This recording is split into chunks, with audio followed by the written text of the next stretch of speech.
El 29 de mayo del año 2020 se presentaba la imputación en este caso que terminamos conociendo como el caso Agua Tónica, que finalizó ¿cuándo? Finalizó la semana pasada con esta condena a 4 años de cárcel para la ex titular de Petropar, Delia Patricia Zamudio Torras. ¿Por qué hecho? Por lesión de confianza en calidad de autora. Y su esposo, José Costa Perdomo, fue condenado a 3 años y 9 meses como cómplice de lesión de confianza. Muchos se preguntan por qué el esposo fue incluido en este proceso judicial, en esta causa, por qué fue imputado. Y vamos a desarrollar este caso.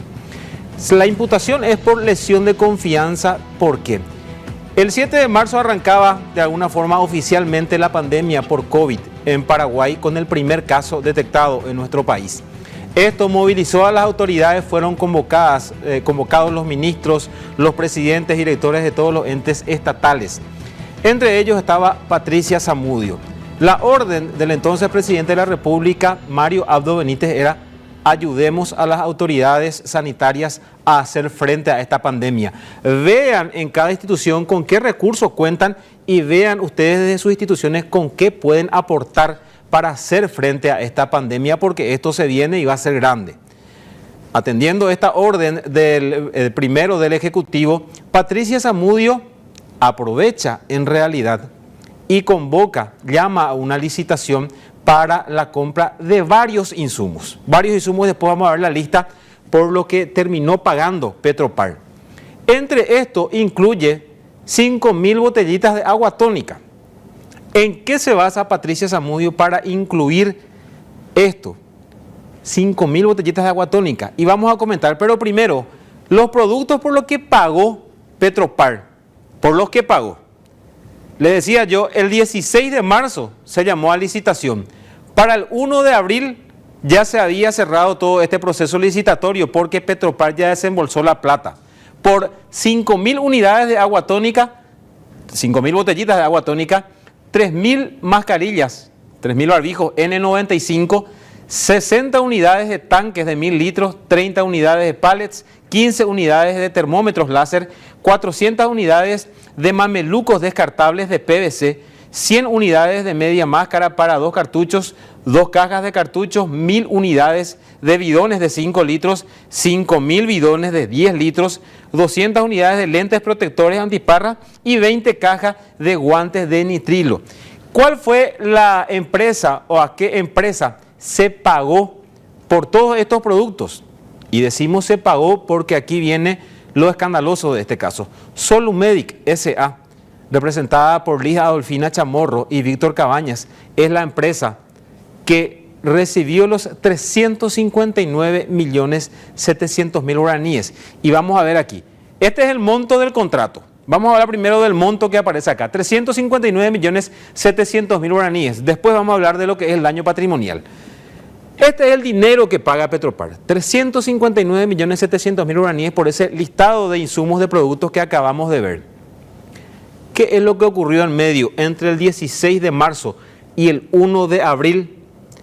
El esposo de Patricia Zamudio, a sabiendas de que Petropar iba a llamar a una licitación para comprar todos estos productos para ayudar a hacer frente a la pandemia por COVID-19, ya habló con un amigo suyo que tiene una empresa llamada Racole y le dice: hey, por Ucamina se debe tener 350 millones de guaraníes y dentro de muy poco yo voy a tener esa plata hacia ti junta para pagarte, para devolverte nuevamente. 350 millones de guaraníes. Días antes del 16 de marzo en que inició todo este proceso licitatorio en el año 2020. José Costa Perdomo presta este dinero. Inicia el proceso licitatorio. ¿Cuál es la única empresa invitada para participar? Solumedic S.A. ¿Cuál es la empresa, obviamente, que termina siendo adjudicada para proveer de todos estos productos a Petropar? Solumedic S.A. ¿Cuál era la orden, el arreglo, el acuerdo entre José Costa Perdomo y los directivos de Solumedic, Víctor Cabañas y Liz Adolfina Chamorro? Que al recibir esta plata, 359.700.000 guaraníes, directamente lo transfieran a la empresa Racole S.A. Es decir, utilizaron a la empresa Solumedic como un puente, como un nexo para que José Costa Perdomo pague esa cuenta, esos 350 millones que había prestado días antes que inicie este proceso licitatorio. La pregunta es, pero ¿y qué gana Solumedic si teniendo en cuenta que ese listado de productos tenía que proveer a Petropar? Y ahí quiero volver, por favor, Iván, nuevamente al listado de productos. ¿Qué es lo que se probó en el juicio oral y público? Que de todo este listado, Petropar sola y únicamente recibió las 400 unidades de mamelucos descartables de PVC. Eso fue lo único que ingresó a Petropar. Y ahí volvemos a nuestro monto del contrato y al monto del perjuicio. ¿Por qué? Porque Petropar, salió un cheque de Petropar por 359.700.000 guaraníes. Faltando el BPI cero, pero es 700.000 guaraníes. ¿Qué pasa? Este dinero se transfirió a Racole. ¿Y por qué se habla de un daño patrimonial menor? Por lo que le acabo de decir, que los 400 mamelucos ingresaron a Petropar y es lo único que se recibió, y es por eso que se descuenta, se hace un descuento de 13.400.000 guaraníes, 13.100.000 guaraníes, y es ahí donde se queda ese perjuicio patrimonial de 346.600.000 guaraníes para Petropar.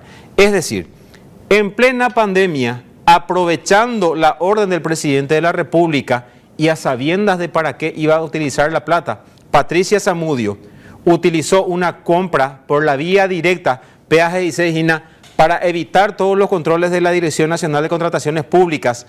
Es que ella hace una compra por la vía de la excepción. La compra directa, directamente, pues, esto es urgente y tenemos que comprar, tenemos que pagar ya. Posteriormente, Contraloría hace un análisis justamente de todo el proceso y ahí ya se detecta que no había ninguna urgencia para comprar todos estos productos que acabamos de ver el listado. Y ahí es que se hace el reporte al Ministerio Público, y por eso que del 16 de marzo al 1 de abril y para el 19 de mayo ya teníamos un total de 28 imputados, entre ellos Patricia Zamudio y su esposo. ¿Cómo descubre el Ministerio Público este nexo entre José Costa Perdomo, la empresa Petropar y la empresa Solumedic para el pago a Racole? A través de los chats que el Ministerio Público encontró al realizar la extracción de datos de los teléfonos celulares incautados a los procesados. Es decir, y como lo manifestó y lo resaltó, y vamos a ver en esta nota que logramos apenas se dictaba la sentencia con la presidenta del tribunal, Gloria Hermosa, diciendo, este no es un caso más de corrupción pública.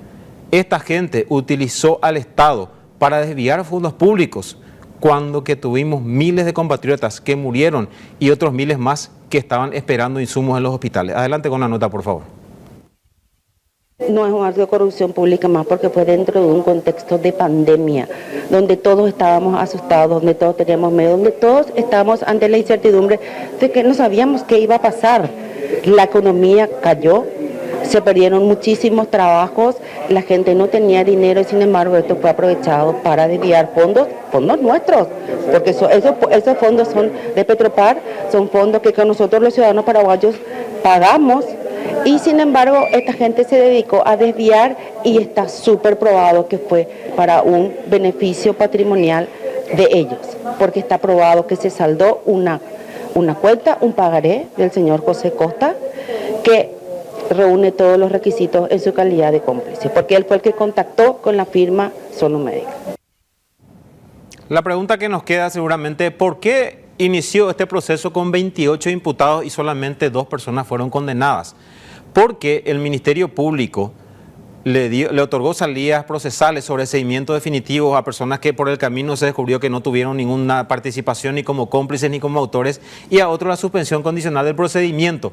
Para que eso pueda ocurrir, el procesado, el investigado, admite el hecho, se le condena a un plazo menor al que se requiere para ir a la cárcel, es decir, menor a 2 años o hasta 2 años, y hacen una reparación del daño. Un dato, días antes de la imputación, cuando ya sabían que Contraloría les descubrió y que ya el Ministerio Público estaba investigando todo esto, Solumedic, representados por Ligia Dolfina Chamorro y Víctor Cabañas, devuelven íntegramente los 359.700.000 guaraníes a Petropar, diciendo, acá devolvemos la plata, queremos, por favor, admitimos que fuimos partícipes de todo esto, colaboraron con la investigación del Ministerio Público y obtuvieron esta suspensión condicional del procedimiento, cumplieron medidas y ya para el año 2022 ellos fueron totalmente absueltos del proceso. Que este hecho que ocurrió al momento de la preliminar de Patricia Zamudio y su esposo, quisieron utilizar esta devolución de la plata por parte de la empresa a la que ellos utilizaron como puente para decir, acá no hay lesión de confianza porque el dinero fue reparado, el dinero fue devuelto ya íntegramente por parte de la empresa a la que nosotros le pagamos. Este es el caso Aguatónica, que terminó con esta condena a 4 años para la ex titular de Petropar y 3 años y 9 meses. Es una sentencia de primera instancia y en estos días ya finaliza el plazo para que la defensa pueda presentar su recurso de apelación, Osvaldo Iván. Carlos, acá estamos hablando de una autoridad. Patricia Zamudio era integrante del Poder Ejecutivo en aquel entonces, digo por el hecho de que estaba en Petropar. Ella, ni en la última parte estaba lo interesante que vos estabas mencionando, ella alegó que se reparó el daño, lo reparó una empresa, entonces ya no tenía sentido la sentencia de condena como finalmente ocurrió.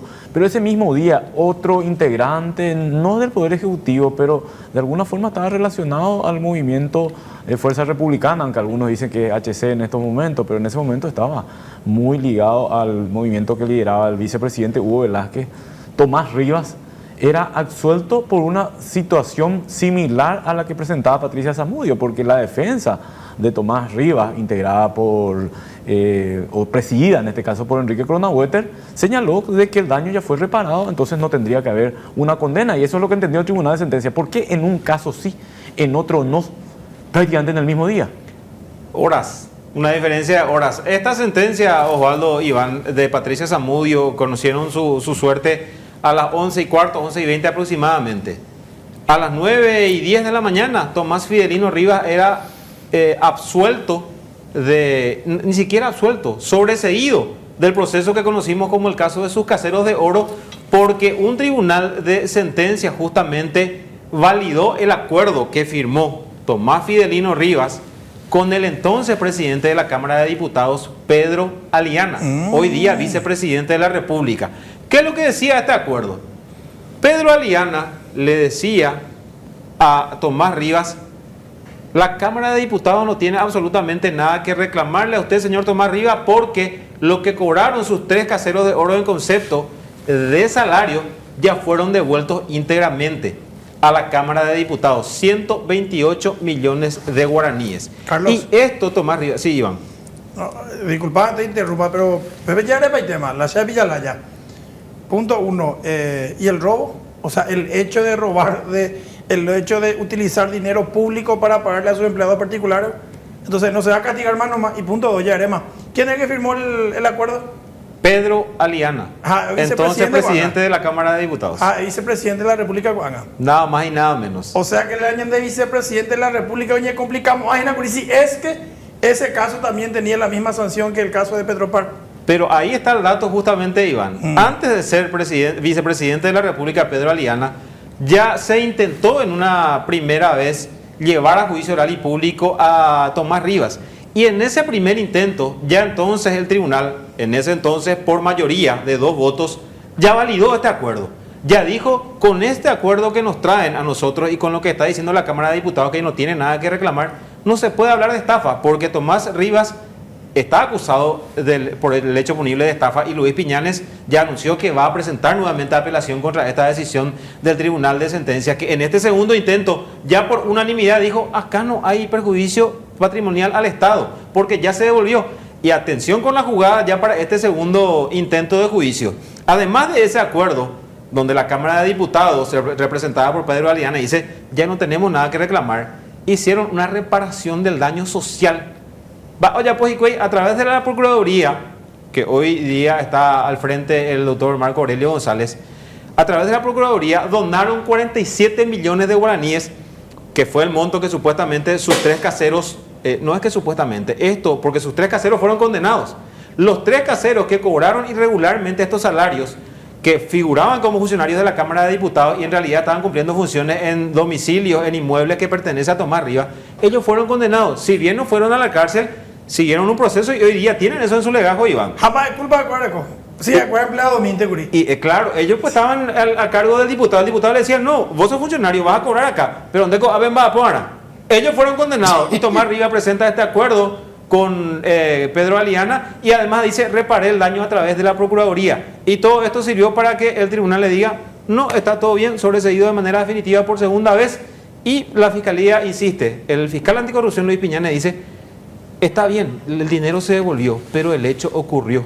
Esta persona es culpable de haber cometido este hecho punible, así es que va a insistir y va a apelar nuevamente ante esta decisión de primera instancia. Si no era el ahora vicepresidente de la República. Pero ese es un punto político, el punto judicial es lo que yo quiero apuntar. Hay un tribunal que dice, no, esto no corresponde, acá tiene que haber una condena por lo ocurrido. Hay otro tribunal que dice, sí corresponde, se reparó el daño. Por una parte hay que decir, Carlos, que es cierto, se repara el daño, pero ese dinero pudo haberse utilizado para provecho propio en algún momento, se pudo haber hecho trabajar, ese dinero no se podía haber quitado del ingreso público o del fisco, mejor dicho, y fue lo que finalmente aconteció y creo que tomó en cuenta un tribunal. El otro dice no. Entonces, a partir de ahora entiendo que la Cámara de Apelaciones va a tener una enorme responsabilidad de ir uniformando esta situación, porque o si no vamos a estar en esta disyuntiva. Sacamos el dinero y luego devolvemos y nos vemos en aprieto. O directamente al sacar dinero sabemos que se nos puede venir una condena por medio. Por eso es muy interesante lo que se dio en el mismo día. Dos tribunales que votaron, cuyos jueces votaron en situaciones distintas, resolvieron en situaciones distintas y la Cámara de Apelaciones en ambos casos va a tener que dar un veredicto sobre eso y por ende en algún momento va a ser la Corte Suprema de Justicia la que va a sentar un precedente con relación al tema de la reparación del daño. ¿Se puede reparar el daño cuando malversamos el dinero? Es la pregunta que nos hacemos y que la justicia va a tener que darnos una respuesta clara. Después el condimento político va a entrar también de por medio. Claro, en este caso los dos son actores políticos y habría que ver el contacto que tiene cada uno de ellos para el efecto Carlos. Solamente para la gente que se preguntará quiénes integraron este tribunal que por unanimidad dijeron este acuerdo es válido, ya no hay nada que reclamar. Laura Campos, la presidenta, Juan Pablo Mendoza y Fabián Weissenser, los integrantes de este tribunal que le dijeron a Tomás Rivas, ya devolviste la plata, no tenemos nada por qué juzgarte.